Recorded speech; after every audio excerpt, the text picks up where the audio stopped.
YouTube channel रो भाई भौणी मानकु मोर नमस्कार। आ मोर जे video देखिया भाई भौणी मानकु भी मोर नमस्कार। मु आज बहुत दिन हो गला वीडियो करबी होके करि पारुने मन भलो नाही टिके काम भी बेसी सेत लागि करि पारने। आ मोर वीडियो करियार होची कारण मु ना मोर परिचय प्रथम दे मोर गंजाम जिला आस्का पाखरे आस्का पाखरे बालिसरा पाखरे केशवपुर मोर गाँ। मु से गाँ रो बौ अटे। मु गौड़ मोर टाइटल गौड़ अटे।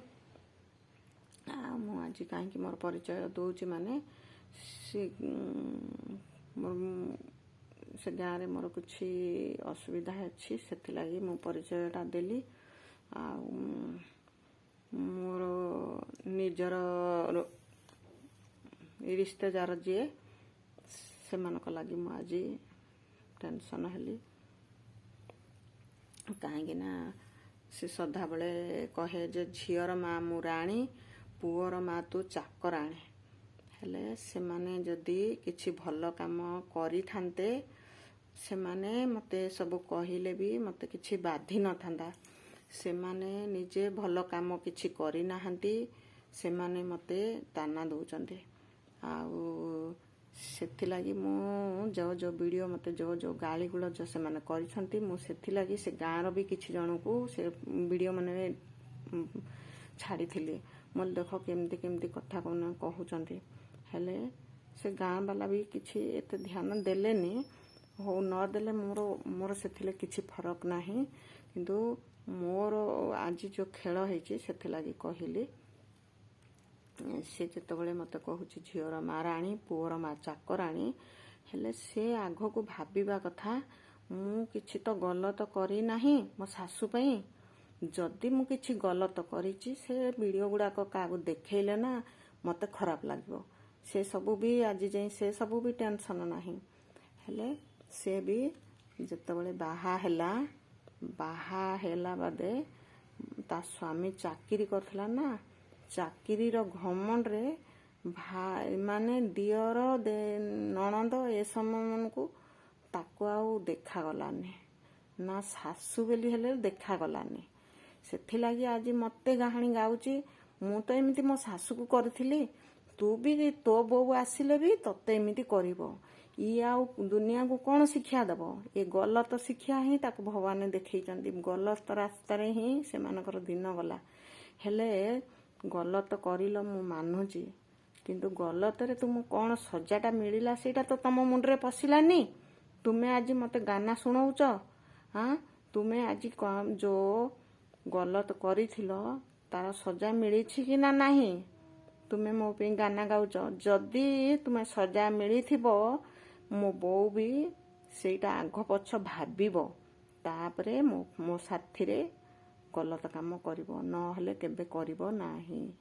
आज की 25 वर्ष हैला बापा मार संपत्ति भी तुम हाथ रे नाही आम हाथ रे रहिछि। हाँ आज तुमरो गाँ वाला को तुमे किछि ना किछि करिछ गलत करिछ न करिथिले तुम सपोर्ट आज हेई न थांते काहेकि तुमर गाँ रे लेखा पड़ी हेइथिला जेते पर्यंत तुमे गाँ को आसीबनी तुमर एमानकर हिस्सा आमर हिस्सा न देइछ सेते पर्यंत संपत्ति नेई पारिबनी बोली लेखा पड़ी हेइथिला। सेथिरे भी तुमर टिके भी टेंशन नाही। आज लोक माने तुमको किछि साहस देइचंदी आमे तुमर संपत्ति तुम बापार संपत्ति को तुम नाम रे करिदबु तुमे सेई लालसारे तुम भाई भौणी की भी भूली गल भाई भौणी की भी पचारिलनी पदे हेले नाई मो भाई भौणी की धरिले मो संपत्ति पाइबी गाँ लोक को धरिले मोर संपत्ति पाइबिनी। गाँ लोक को केबे धरा जाए तुमर जदि असुविधा अच्छी किछि गाँ रे तुमको प्रवेश करू नाहंती सेथिरे तुम गाँ वाला को धरि पारिबो। बापा मार संपत्ति रे गाँ वाला कुछ हक नाही हक केबा आमे जदि अत्याचार तुम संगे करिबू कि तो संपत्ति न दबू सेतबेले गाँ वाला तुमको कहिबे किंतु तुमे सेती भी ତୁମେ ସେଇ ସବୁ ବି କେୟାର କରିନ। ସେଥିଲାଗି ଗାଁ ବାଲା ନା ଭାବିଲେ ସାନଟା ତାର ଭାଇଟା କମଜୋରି ଅଛି, ଆକୁ ନା କେମିତି ହେଲେ ଭୁଆ ବୁଲେଇକିରି ବଡ଼ ନାମରେ ସମ୍ପତ୍ତିଟା କରିଦେବା। ଏଇ ଭାବରେ ତୁମେ ଗାଁର କିଛି ଜଣ, ଏ କେଶପୁର ଗାଁର କିଛି ଜଣ ଲୋକ ମୋ ଶ୍ୱଶୁରର ସମ୍ପତ୍ତିକୁ ବଡ଼ ପୁଅ ନାମରେ କେମିତି ଲେଖେଇବେ କହିକିରି ଆର୍ଆଇ ଡାକିକିରି ଘରର ସମ୍ପତ୍ତି ବାଡ଼ି ସବୁ ମାପଚୁପ କରିଛନ୍ତି। ଆର୍ଆଇ ବି ଗଭର୍ଣ୍ଣମେଣ୍ଟ ଚାକିରି କରୁଛି, ତା ପୁଅ ଝିଅ ନାହାନ୍ତି। ମୁଁ ଏ ସମ୍ପତ୍ତି କେମିତି ମାପିବି ବୋଲି ଟିକିଏ ବି ତା ମନରେ ଦୟା ଧର୍ମ ଆସିନାହିଁ।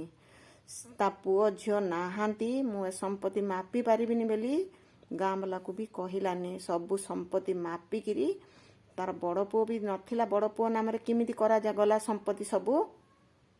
ଯଦି ଗାଁରେ ବଡ଼ ପୁଅ ଥାଆନ୍ତା, ବଡ଼ ପୁଅ ନାଁରେ ସମ୍ପତ୍ତି କରିଥାନ୍ତ। ଯେତେବେଳେ ଚାନ୍ଦା ଭେଦା ସବୁ ମାଗିବ, ସାନ ପୁଅକୁ ମାଗିବ।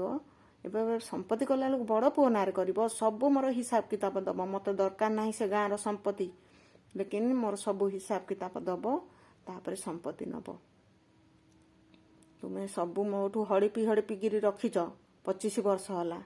ଏବେ ଆମକୁ ନ ପଚାରିକିରି ବଡ଼ ପୁଅ ନାଁରେ ସମ୍ପତ୍ତି କରିଛ। ସେଇଟା କେବେ ହେବାକୁ ଦେବିନି, ଏଇଟା ଜାଣିଥ। କାହିଁକି ସେ ଭାବୁଛି ନା ତୁମ ଲାଗି ମୋତେ ସଦାବେଳେ ଗାଳି କରୁଛି। ତୁମର ଗାଁର କିଛି ଜଣ ଲାଗି ମୋତେ ସଦାବେଳେ ଗାଳି କରୁଛି।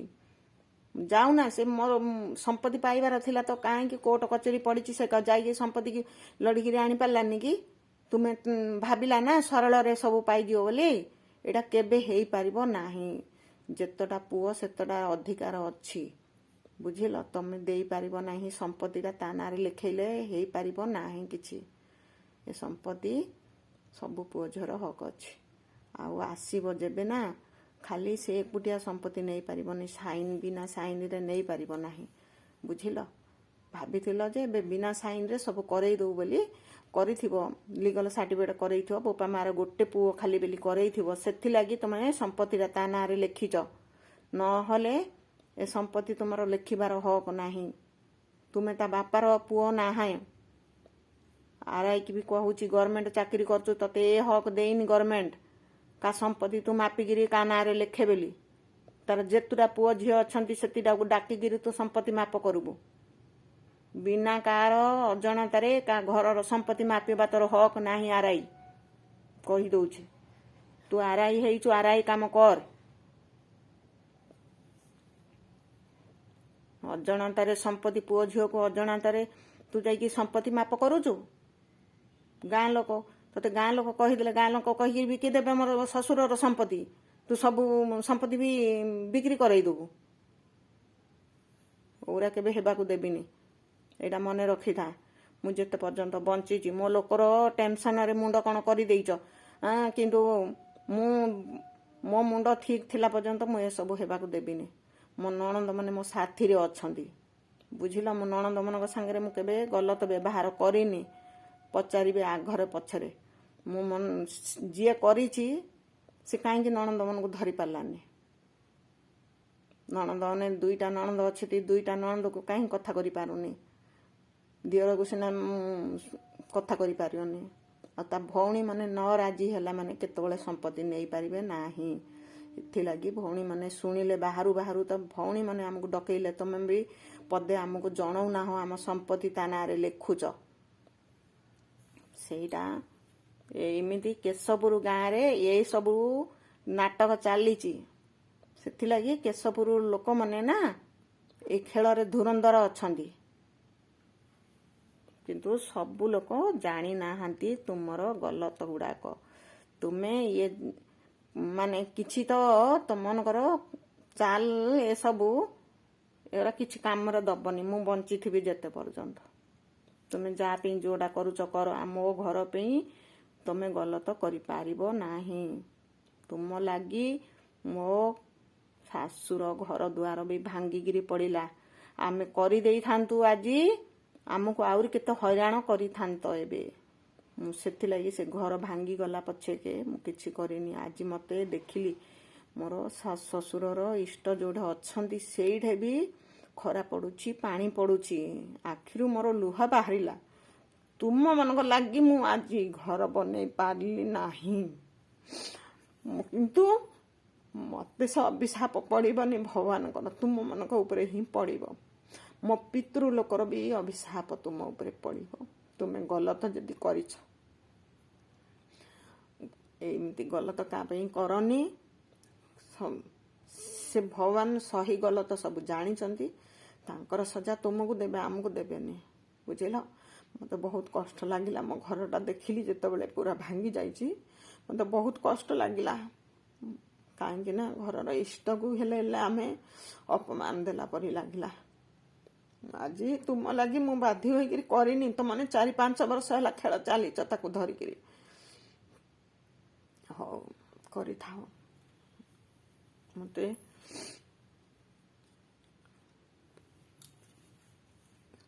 ମୁଁ ଆଜି ତୁମ ଗାଁରେ ବି ଘର ବନେଇବାକୁ ଆଉ ଚାହୁଁନି, ସେ ଗାଁରେ ବି ରହିବାକୁ ଚାହୁଁନି। ଆସିବ ଯେବେ ତାକୁ ଡାକିଲେ ମୋତେ ଡାକିବ, ତାପରେ ସମ୍ପତ୍ତି ଦେବାର ସେ କଥା ପଡ଼ିବ। ଆଉ ଯେବେ ଆସିବ ନା, ତା ବାପା ମାଆକୁ ନେଇକିରି ଆସିବ। ତା ଝିଅକୁ ଏଇ ଶିକ୍ଷା ଦେଇଥିଲେ କି ଶାଶୁ ଶ୍ୱଶୁରକୁ ପଚାରିବୁନୁ, ଭାଇ ଭଉଣୀକି ପଚାରିବୁନୁ, ଆଉ ସମ୍ପତ୍ତି ହଡ଼ପୁବୁ। ଯେତେବେଳେ ଚାକିରି କରୁଥିଲୁ ତତେ ଦେଖାଯାଉନଥିଲା ସମସ୍ତେ ଭାଇ ଭଉଣୀ, ବାପା ମାଆର ସମ୍ପତ୍ତି ସେତେବେଳେ ଦେଖାଯାଉନଥିଲା। ଏବେ ଚାକିରି ସରିଗଲା, ଏଥର ସବୁ ଦେଖାଯାଉଛି। ତୁମ ଗାଁ ଲୋକ ହେଲେ ଅନ୍ଧ ହେଇଯାଇଛ। ଏଇ ପରିସ୍ଥିତିରେ ତମ ଉପରେ ପଡ଼ିଥିଲେ ତୁମେ ଜାଣନ୍ତ। ପରର ଛିନିମା, ପରର ଅନ୍ୟାୟ କରିବା, ଉପରବାଲା ତମକୁ ଦେଖିବ। ଏସବୁ କରନି। କାଲି ସକାଳୁ ତୁମର ପରିସ୍ଥିତି କ'ଣ ହେବ ତମେ ଜାଣିବ। ବୁଝିଲ? କାହାକୁ କନ୍ଦାଅନି, କାହାର କଷ୍ଟ ଦିଅନି। ଆମର ପିତୃ ଲୋକ ହେଲେ ସହି ଗଲତ କ'ଣ ଜାଣିବେ, ତାଙ୍କନେ ତମକୁ ହିଁ ସେ ସଜା ଦେବେ, ଆମକୁ ଦେବେ ନାହିଁ। ଏବେ ଦେଖିବେ ଆମେ ଭଲରେ ହିଁ ଅଛୁ। ମୋତେ ଯିଏ ଫୋନ୍ କଲେ ହେଲେ କଥା ହେଲେ କହୁଛି, ହଁ ତମ କଥାରୁ ଜଣାପଡ଼ୁଛି ତୁମେ ଭଲରେ ହିଁ ଅଛ। ମୁଁ ସେଥିଲାଗି କହେ, ହଁ ଭଲରେ ହିଁ ଅଛି। ମୁଁ କେବେ ହେଲେ ଦୁଃଖରେ ନାହିଁ କି ଅନ୍ୟାୟ କରୁନି। ମୁଁ ମୋ ନଣନ୍ଦମାନଙ୍କ ସାଙ୍ଗରେ ହେଲେ ଭଲ ବ୍ୟବହାର କରେ। ଆଉ ମୋତେ ନଣନ୍ଦ ହଉ କି ଭଣଜା ଭାଣିଜୀ ହଉ, ସମସ୍ତେ ମୋତେ ପସନ୍ଦ। ମୁଁ କେବେ ହେଲେ ଅନ୍ତର ପାନ୍ତର କାହାକୁ କରିବାକୁ ଚାହୁଁନି। ମୁଁ ବି କାହାର ଭଉଣୀ ଅଟେ। ମୋ ଭାଇମାନେ ବି ମୋତେ କିଛି ଓଲଟା ସିଧା କହିଲେ ମୋତେ କଷ୍ଟ ଲାଗିବ। ମୁଁ ସେଥିଲାଗି ମୋ ଭାଉଜମାନେ ବି ମୋତେ କହିଲେ କଷ୍ଟ ଲାଗିବ। ସେଥିଲାଗି ମୁଁ କେବେ ହେଲେ ମୋ ନଣନ୍ଦମାନଙ୍କୁ କିଛି କହେନି। ମୁଁ ଆଗରୁ ଭାବେ ନାହିଁ, ମୋ ଫ୍ୟାମିଲି ମୋତେ ଯେମିତି ରଖିଛନ୍ତି, ମୁଁ ବି ମୋ ନଣନ୍ଦମାନଙ୍କୁ ସେମିତି ହିଁ ବ୍ୟବହାର ଦେଖାଇବି। ଆଜି ଦେଖେଇଛି କହିକିରି ନା, ମୋ ନଣନ୍ଦମାନେ ବି ମୋତେ ସାଥି ଦେଇଛନ୍ତି। ନଣନ୍ଦମାନେ ହିଁ ମୋତେ ଖବର ପଠେଇଛନ୍ତି, ନଣନ୍ଦମାନେ ହିଁ ଡକେଇଲେ, ନଣନ୍ଦମାନେ ହିଁ ଘରେ ରଖିବାକୁ ବହୁତ ଚେଷ୍ଟା କଲେ। ମୁଁ କିନ୍ତୁ ମୋର କାମରେ ଥିଲି ତ ମୁଁ ମୋ ବାପାଘର ଗାଁରେ ରହିଗଲି। ସେଥିଲାଗି ମୋ ନଣନ୍ଦମାନଙ୍କୁ ହେଲେ ମାଫି ମାଗୁଛି। ବହୁତ ମାନେ ସ୍ନେହ ମମତା ଦେଇଛନ୍ତି। ଭଣଜା ଭାଣିଜୀ ସମସ୍ତେ ବହୁତ ସ୍ନେହ ମମତା ଦେଇଛନ୍ତି। ମୁଁ ଭୁଲି ପାରିବିନି ମୋ ଜୀବନରେ। ମୋର ନଣନ୍ଦ ଭଣଜା ଭାଣିଜୀ ସମସ୍ତେ ମୋତେ ପସନ୍ଦ। ଆଉ ମୁଁ କେବେ କାହାରିକୁ ଘୃଣା କରିନି କି ନା କରିବି ନାହିଁ ମୋ ଜୀବନ ବଞ୍ଚିଥିଲା ଯାଏ। ଆଜି ଯଦି କରିଥାନ୍ତି ନା ମୋତେ ହେଲେ କିଏ ପଚାରି ନଥାନ୍ତା। ମୋ ପରିସ୍ଥିତି ଖରାପରେ ବି କିଏ ଠିଆ ହେଇନଥାନ୍ତା। ଯାହା ହଉ ମୋତେ ସେମାନେ ହିଁ ମୋର ଫ୍ୟାମିଲି ମୋତେ ସାହାଯ୍ୟ କଲେ। ସେମାନେ ଯେତେ ପର୍ଯ୍ୟନ୍ତ ଅଛନ୍ତି ନା, ମୋତେ କାହାକୁ ଡର ନାହିଁ। ଆଜି ତାର ଦେଖିବ, ତୁମ ଗାଁ ଲୋକ ଡାକି ଆଣିବ, ତାକୁ ସମସ୍ତଙ୍କ ସାମ୍ନାରେ ଠିଆ କରିବ। ସେ ଭିଡ଼ିଓ ଶୁଣାଇବି ସମସ୍ତିକି। ସେ ମୋତେ ଯାହା ଯାହା କହିଛି ସେ କରିପାରିବ କି ମୋ ସାମ୍ନାରେ, ତାପରେ ଯାଇକି ତାକୁ ଛାଡ଼ିବି। ଆଉ ତାର ଯଦି ଡର ଥିବ ସେ ଭିଡ଼ିଓ ପ୍ରତି, ସେ କେବେ ଗାଁକୁ ଆସିବ ନାହିଁ ସମ୍ପତ୍ତି ନେବାକୁ।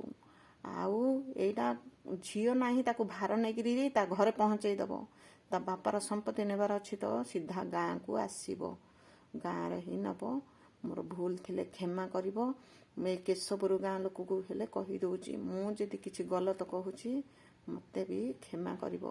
ଆଉ କିଛି ଯଦି ଠିକ୍ କଥା କହୁଛି ସେଇଟା ଧ୍ୟାନ ଦେବ।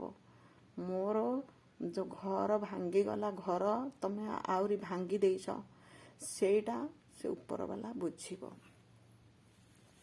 ଶାନ୍ତି ରଖିଲି। ମୁଁ ବେଶୀ ଈଶ୍ୱରୀୟ ଜ୍ଞାନ ଶୁଣିଥିଲି, ସେଥିଲାଗି ମୋତେ ଈଶ୍ୱରଙ୍କର ଶକ୍ତି ଅଛି। ମୁଁ ଯେଉଁଟା କହିବି ସତ କଥା କହିବି। ଆଉ ସବୁବେଳେ ମୁଁ ଭଗବାନଙ୍କୁ ଧନ୍ୟବାଦ ଦେଉଛି। ମୁଁ ଅନପଢ଼ ହେଲେ ବି ମୋତେ ବହୁତ ଜ୍ଞାନ ଦେଲେ। ମୋର ସହି କ'ଣ ଗଲତ ରାସ୍ତା ବି ଚୁନିବାର ଏଇଟା ବି ଭଗବାନ ହିଁ ଶିଖେଇଲେ। ସେଥିଲାଗି ମୋତେ କାହାରିକୁ ଘୃଣା ଆସେନି। ଆଉ ଯିଏ ମୋତେ ଓଲଟା ସିଧା ଗାଳି କରୁଛି ମୁଁ ତାକୁ କେବେ ଘୃଣା କରୁନଥିଲି। ସେ କିନ୍ତୁ ମୋତେ ମୋ ପିଛା ଛାଡ଼େନି।